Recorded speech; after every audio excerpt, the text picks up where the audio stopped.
चाहे मर जाना, लेकिन पत्नी की ये 3 चीजें जरूर देख लेना, वरना पूरी जिंदगी बर्बाद हो जाएगी। आखिर पत्नी की वो कौन सी 3 चीजें होती हैं जो हर पुरुष को देखना चाहिए?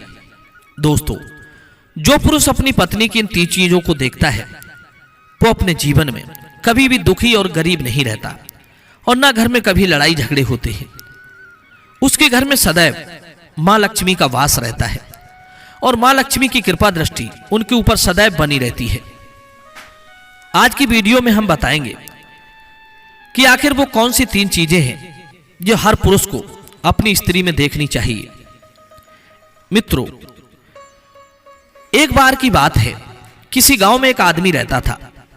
वो आदमी अपनी पत्नी से बहुत परेशान रहता था, क्योंकि उसकी पत्नी अपने पति से बात बात पर लड़ाई झगड़ा करती थी। उसके घर में एकदम कंगाली छाई हुई थी। खाने के लिए घर में भोजन नहीं था, पहनने को वस्त्र नहीं थे, कोई रोजगार भी नहीं था। रोज रोज के इस कलेश से वो पुरुष अपनी पत्नी से परेशान हो गया था। मित्रों, एक दिन की बात है, वो आदमी अपने घर से जंगल की तरफ दुखी होकर जा रहा था। जंगल में जाते जाते उस आदमी को एक साधु से मुलाकात होती है। एक महात्मा जी कुटिया बनाकर जंगल में रहा करते थे। तब वो आदमी उस साधु जी की कुटिया पर पहुंच जाता है और उनके पास बैठकर जाकर रोने लगता है। दोस्तों, दुखी व्यक्ति को देखकर साधु उस आदमी से पूछते हैं कि बेटे, आखिर तुम्हें क्या हुआ है? तुम क्यों रो रहे हो? तब वो आदमी उस साधु को बताता है कि महाराज, मेरे घर में मेरी पत्नी और मेरे 2 छोटे छोटे बच्चे हैं। मेरी पत्नी मेरी कोई भी बात नहीं मानती है, बात बात पर मुझसे लड़ाई झगड़ा करती है, जिसकी वजह से मेरा एक छोटा सा बिजनेस था वो भी बंद हो गया, और अब हम घर में दाने दाने के लिए मोहताज हैं। हमारे घर में खाने के लिए कुछ भी नहीं है, पीने के लिए पानी तक नहीं है, और पहनने के लिए वस्त्र भी नहीं है। लेकिन मैं अपनी पत्नी को समझाता हूं कि लड़ाई झगड़ा ना करो, इसके बावजूद भी वो घर में रोज रोज लड़ाई झगड़ा करती है। इस वजह से मैं बहुत दुखी हूं। मेरे घर में कभी लक्ष्मी का आगमन नहीं हो रहा है। मैं बहुत परेशान हूं, इसलिए मैं घर छोड़कर आपकी शरण में आया हूं। मुझे कोई युक्ति बताओ, मुझे क्या करना चाहिए? तब वो साधु उस आदमी से कहते हैं कि पुत्र, तुम दुखी मत हो। आज मैं तुम्हें ऐसी 3 बातें बताने जा रहा हूं जो पुरुष अपनी पत्नी की इन 3 चीजों को देख लेता है, वो पुरुष अपने जीवन में कभी भी गरीब नहीं रहता, और न ही उसके घर में कभी लड़ाई झगड़े होते हैं। उसके बिजनेस में भी तरक्की होती है। तो वो साधु महाराज उस आदमी को बताते हैं कि मैं तुम्हें जो बातें बताने जा रहा हूं उन 3 चीजों को गांठ में बांध लेना। दर्शक बंधु, तब वो आदमी उस साधु महाराज की बातें बड़े ध्यान से सुनता है और साधु महाराज से बोलता है कि प्रभु, आप मुझे जल्द से जल्द बताइए, मैं अपने जीवन से बहुत हताश हूं। वो कौन सी 3 चीजें हैं जो हर पुरुष को अपनी पत्नी की देखनी चाहिए? तब वो साधु महाराज उस आदमी को एक कहानी सुनाते हैं। ध्यान से सुनना। साधु जी कहते हैं कि किसी नगर में एक बड़ा ही धनवान सेठ रहता था। उस सेठ का बड़ा व्यापार था। उसके घर में वो सेठ और उसकी पत्नी ही रहते थे। अचरज की बात यह थी कि उन सेठ और सेठानी में आपस में बड़ा प्रेम था। उनके घर में कभी भी लड़ाई झगड़ा, किसी प्रकार का कोई कलेश नहीं होता था। इसलिए उसके घर में सदैव मां लक्ष्मी का वास बना रहता था, और उसके बिजनेस में दिन दुगनी रात चौगनी तरक्की होती रहती थी। उन सेठ सेठानी में इतना प्रेम था कि आसपास के लोग उनके इस प्रेम को देखकर जल जाया करते थे। मित्रों, सेठ और सेठानी के इस प्रेम की मिसाल पूरे नगर में दी जाती थी कि उन दोनों में देखो कितना प्रेम है, और इसी वजह से वो फल फूल रहे हैं। मित्रों, चर्चा होते होते ये बात उस नगर के राजा तक पहुंच जाती है। सेठ और सेठानी की बात उस राजा के पास जब पहुंचती है तो वो राजा भी उनके प्रेम की तारीफ करता है और कहता है, हमारे नगर में एक पुरुष और एक स्त्री ऐसे भी हैं जिनके घर में कभी लड़ाई झगड़ा नहीं होता। उन दोनों में आपस में बड़ा प्रेम है कि जितना मैंने आज तक अपनी जिंदगी में कभी किसी के अंदर नहीं देखा। दर्शक बंधु, एक दिन की बात है, वो राजा पूरे नगर में ढिढोरा पिटवा देता है और कहता है कि इस राज्य में जितने भी लोग हैं वो सभी लोग अपने घर में दिया जलाकर रखेंगे। तब राजा की रानी अपने राजा से पूछती है कि महाराज, आखिरकार आप सभी के घर में दिया क्यों जलवा रहे हो?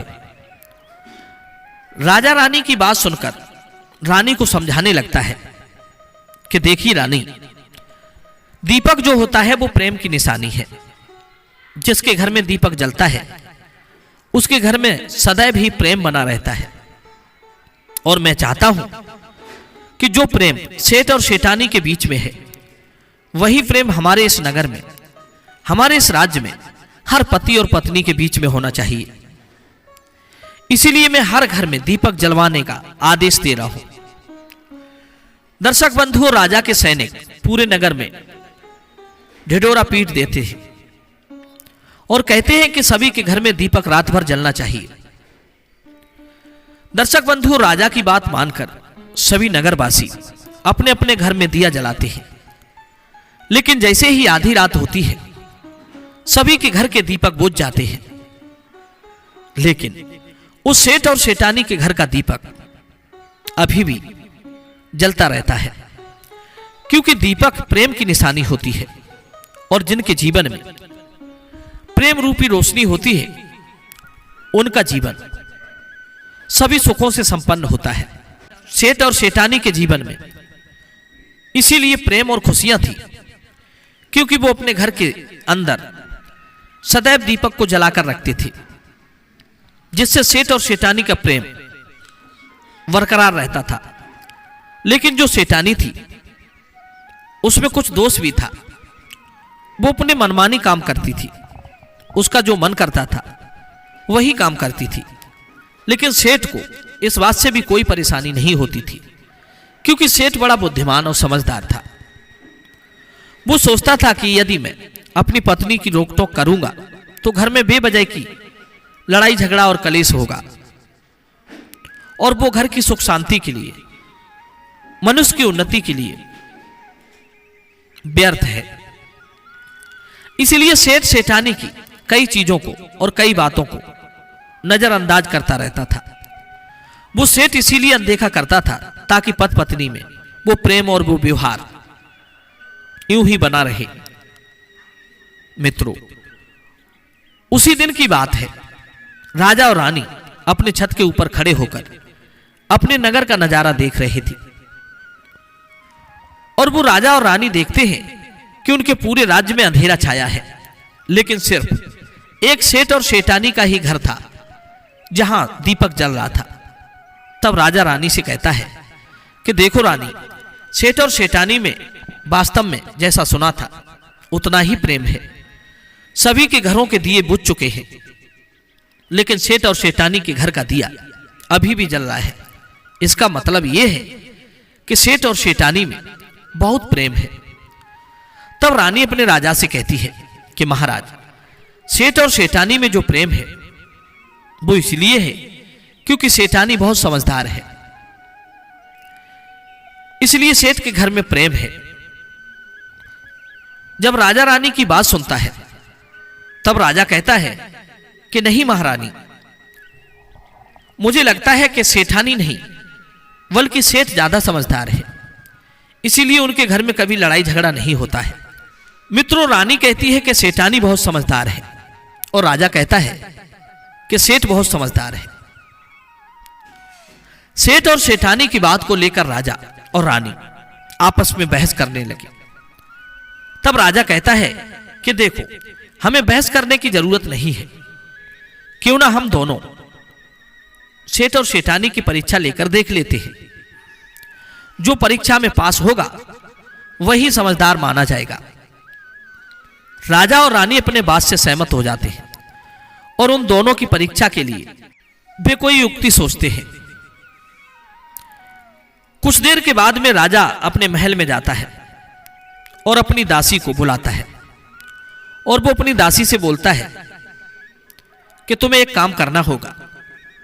हमारे नगर का जो सेठ है, जिसके प्रेम की नगर में लोग मिसाल दिया करते हैं, उस सेठ के पास तुम्हें जाना होगा और जो प्रश्न मैं तुमसे कह रहा हूं वही तुम्हें उसको बोलना है। तब वो दासी कहती है, हां महाराज, मैं उस सेठ के पास चली जाऊंगी। दासी राजा की बात मानकर सेठ के पास जाती है। दर्शक बंधु, उस समय सेठ की पत्नी बाजार गई हुई थी कुछ सामान लेने के लिए।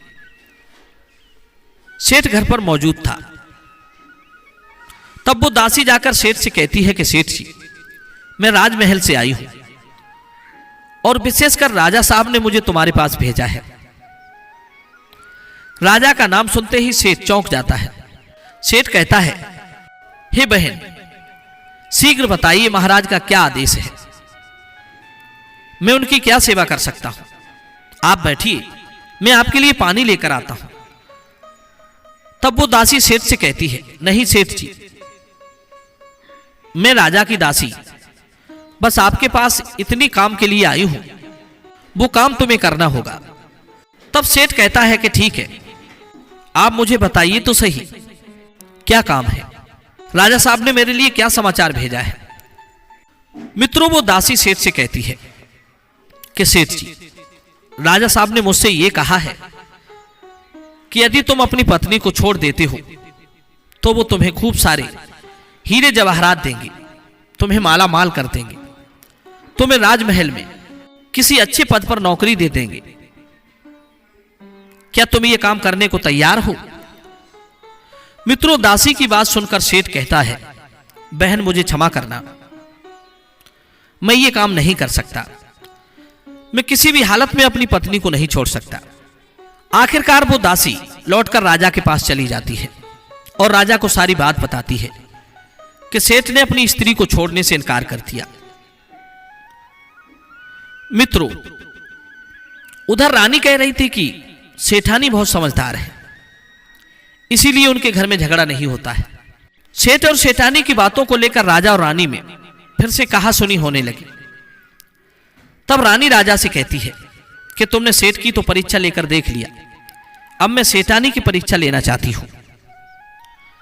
तब यह स्पष्ट हो जाएगा कि सेठ और सेठानी में अधिक समझदार कौन है।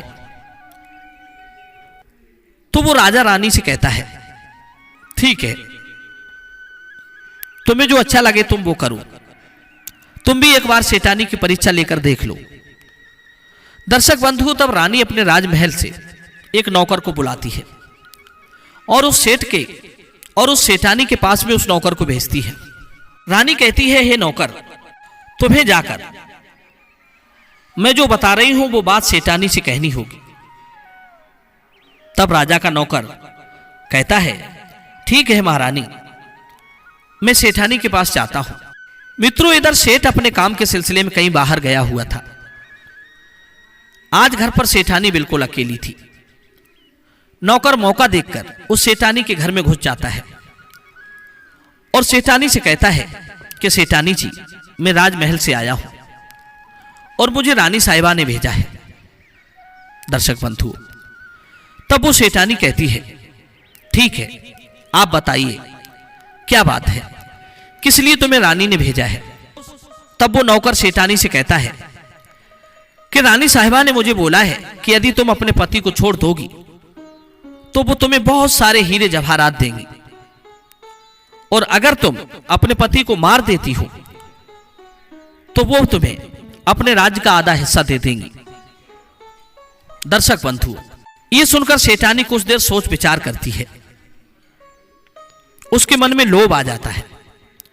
वो सोचती है कि अगर मैं आधे राज्य की मालिक हो जाऊंगी तो सेठ से अच्छे पुरुष भी मुझे मिल जाएंगे, क्योंकि जहां धन होता है वहां सब लोग अपने आप चले आते हैं, सब लोग इज्जत करते हैं।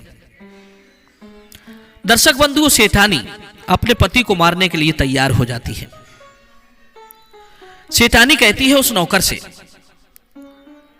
कि भाई साहब, आप रानी साहिबा से कहना कि मैं अपने पति को मार दूंगी, उसके बाद में मुझे अपने राज्य की आधी मालिकिन बना दे। दर्शक बंधु, तब नौकर कहता है, सेठानी जी, आप अपने पति को मार दोगी तो हमें पता कैसे चलेगा कि तुमने अपने पति को मार दिया है। तब सेठानी राजा के नौकर से कहती है कि सुनो, मेरे घर में हर समय एक दीपक जलता रहता है, मेरी छत के ऊपर तुम्हें वो दीपक जलता हुआ दिखाई दे रहा है? नौकर बोला, हां मुझे दिख रहा है। तब सेठानी कहती है कि आज रात में जब मैं अपने पति को मार दूंगी तो पति को मारने के बाद मैं ये दिया बुझा दूंगी, तो तुम्हें पता चल जाएगा कि मैंने अपने पति को मार दिया है। मित्रों, अब वो नौकर सेठानी की बात सुनकर राजमहल को वापस लौट जाता है और राजा और रानी को पूरी बात बताता है कि सेठानी अपने पति को मारने के लिए राजी हो गई है। सेठानी की बात सुनकर रानी बहुत अचंभित हो जाती है और रानी को स्त्री जाति से नफरत होने लगती है। तब वो राजा अपने सारे नौकर चाकरों के साथ अपने कुछ सैनिकों को बुलाता है और उनसे कहता है कि देखो, मैं नहीं चाहता कि राजा और रानी की वजह से किसी निर्दोष सेठ की जान चली जाए। तुम एक काम करो, तुम सब जाकर उस सेठ के घर के इर्द गिर्द खड़े होकर देखते रहना कि सेठ और सेठानी के घर में क्या होता है। अगर सेठानी अपने पति को मारना चाहती हो तब तुम उसे रोक लेना और तुम उस सेठ को सारी बात बता देना। दर्शक बंधु, इधर नौकर चाकर राजा के कुछ सैनिक सेठानी के घर पर जाते हैं और सोचते हैं कि सेठानी तो सेठ को आज रात में मार ही देगी। जब दिया बुझ जाएगा हमें उससे पहले ही सेठानी के घर में जाकर सेठ को बचाना होगा। मित्रों, इधर रात भी नहीं हुई थी, शाम का समय था और जैसे ही राजा के सैनिक सेठानी के घर पर धावा बोलते हैं तो देखते हैं कि सेठ पहले से ही मरा पड़ा था। तब राजा और रानी के नौकर चाकर उस सेठानी से कहते हैं कि हे सेठानी, आपके पति सेठ तो मरे पड़े हैं, लेकिन सेठ को तो तुम्हें रात में मारने के लिए बोला गया था। तब वो सेठानी उस दास और दासी से कहती है कि सेठ को तो मुझे मारना ही था और रात में मुझे दिया बुझाना था, इसलिए सेठ को तो मैंने दिन में ही जहर देकर मार दिया था। अब मेरा काम है सिर्फ दिया बुझाने का। मित्रों, ये सुनकर राजा के सैनिक उल्टे पांव उस सेठ के घर लौट जाते हैं। ये सुनकर राजा के सैनिक उल्टे पांव उस सेठ के घर से दौड़े दौड़े राजा के पास जाते हैं और राजा को पूरी बात बताते हैं कि सेठानी ने अपने पति को दिन में ही मार दिया था, हम उसे नहीं बचा पाए। मित्रों, ये सुनकर राजा क्रोध से आग बबूला हो जाता है और उसको स्त्रियों से घृणा होने लगती है। वो अपने सैनिकों को फिर से भेजता है कि उस सेठानी को बंदी बनाकर ले आओ। तब राजा के सैनिक सेठानी को बंदी बनाकर राजा के दरबार में लाते हैं। मित्रों, राजा साहब इधर सेठानी को जेल में डलवा देता है और वो राजा समस्त स्त्री जाति से नफरत करने लगता है। मित्रों, वो साधु इस कहानी को गांव के उस आदमी को सुनाता है जो दुखी होकर के साधु के पास आया था। तब साधु उस आदमी से कहता है कि हे भाई, अब तुम्हें समझ में आ ही गया होगा कि स्त्री की वो कौन सी 3 चीजें हैं जो हर पुरुष को देखते रहना चाहिए, वरना वो मुसीबत में पड़ सकता है। वो आदमी साधु से कहता है, महाराज, मुझे अभी भी कुछ समझ में नहीं आया कि स्त्री की वो कौन सी 3 चीजें हैं जो हर पुरुष को देखना चाहिए। तब साधु उस आदमी को समझाते हैं कि देखिए, हर पुरुष को अपनी स्त्री की सबसे पहली चीज यह देखनी चाहिए कि वो कहां पर आ जा रही है, उसका स्वभाव कितना लोभी लालची है, वो धन को कितना महत्व देती है, या आपको कितना महत्व देती है, इस चीज की परीक्षा पहले से करते रहना चाहिए। जो लोग इस चीज की परीक्षा पहले से नहीं करते हैं, वही लोग स्त्री के हाथ से धोखा पाते हैं। दोस्तों, जो पुरुष अपनी स्त्री की इन चीजों को देखता है कि पत्नी कहां पर जा रही है, कहां से आ रही है, तो उसके घर में कभी लड़ाई झगड़ा नहीं होती। उसके ना होने पर उसकी स्त्री दूसरों के घरों में अधिक आना जाना तो नहीं कर रही है। कई बार कुछ स्त्रियां दूसरों के घरों में अधिक समय तक बैठती उठती हैं। और याद रखना, जिन स्त्रियों ने दूसरों के घरों में आना जाना, उठना बैठना शुरू कर दिया है, तो समझ लेना उसका आपके प्रति व्यवहार बदल सकता है। इस बात पर हमें विशेष नजर रखनी है। और वो अपनी पत्नी के ऊपर तभी नियंत्रण कर पाता है जब वो अपनी पत्नी को हर समय देखता रहता है। दूसरी बात है कि पुरुष को चाहिए कि वो अपनी पत्नी की बोलचाल पर भी नजर रखे कि उसकी बोलचाल कैसी है, क्योंकि बोलचाल से पता लग जाता है कि वो अपने पति से कितना प्यार करती है, करती भी है या नहीं। अगर उसकी वाणी में कठोरता है, कटु शब्दों का प्रयोग करती है, पति के मधुर व्यवहार करने पर भी अपनी वाणी से रूखे शब्दों को निकालती है, तो समझ लेना वो आपसे प्रेम नहीं करती। कई बार हद से अधिक मीठी वाणी का प्रयोग करती है। जो कभी सीधे मुंह बात न करे और वो अचानक से कभी शहद भरी बातें करने लगे, तो समझ लेना कि उसके दिमाग में जरूर कुछ ना कुछ चल रहा है। वो आपके सामने सिर्फ दिखावा करना चाहती है। ऐसी स्त्रियां अपने पति के साथ कुछ भी कर सकती हैं, जैसे कि उस सेठानी ने उस सेठ के साथ किया था। इसलिए हर पुरुष को अपनी पत्नी की इन चीजों को देखते रहना चाहिए। तीसरी चीज है, वो साधु उस आदमी को बताता है कि हर पुरुष को अपनी पत्नी की भावनाओं को जरूर देखना चाहिए, क्योंकि कुछ स्त्रियां अपनी भावनाओं को जाहिर नहीं करती। इच्छा होते हुए भी वे अपनी इच्छाओं को मारती रहती है। चाह कर भी वे अपने पति से कह नहीं पाती है।